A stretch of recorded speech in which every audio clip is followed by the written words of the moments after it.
আসসালামু আলাইকুম, কেমন আছেন সবাই? রেডি হচ্ছি, বাচ্চাদের নিয়ে যাব বাবুল র্যান্ডে ঘুরতে। লিফট দিয়ে সবাই একসাথে নেমে চলে যাচ্ছি বাইকের কাছে। বাইকে চড়ে এবার চলে যাচ্ছি মিরপুর শপিং সেন্টারে।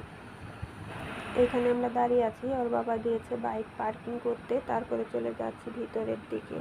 আমাকে পিছনে রেখে সে একা একাই আগে আগে যাচ্ছে আর বাবার সাথে। এখানে কান্না করছে, ও স্কুলেটা সিঁড়ি দিয়ে যাবে, কিন্তু আমরা যাব লিফট দিয়ে। তাই ওর বড় ভাই ওকে জোর করে কোলে তুলে নিয়ে আসলো। আমরা চলে আসছি বাবুল ল্যান্ডে। ও একাই তুরতুর করে ভিতরের দিকে যাচ্ছে, মনে হয় ও কত চিনে। ভিতরে ঢুকে ও একাই খেলতে শুরু করে দিয়েছে, মনে হয় ও সব চিনে, সবাই ওর বন্ধু বান্ধব। দেখেন, ও একটুও ভয় পাচ্ছে না। ও যে প্রথমবার এসেছে, মনেই হয় না যে ও প্রথমবার এসেছে।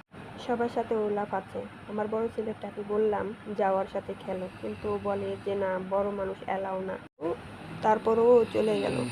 গাড়ি দিয়ে ওকে ধাক্কাচ্ছে, আর ও তো অনেক মজা পাচ্ছে, হাসতেছে, এত খুশি। আমাদের সময় ছিল 2 ঘন্টা, কিন্তু তার আগে আমরা বেরিয়ে গেছি। বের হয়ে নিয়েছি কুলফি। কুলফিটা আমার হাত থেকে টেনে আমার ছেলে খেতে শুরু করে দিয়েছে। চলে গেছি রেস্টুরেন্টে। পিৎজা খেতে খেতে আবার সবার সাথে দেখা হবে। আল্লাহ হাফেজ, ভালো থাকবেন।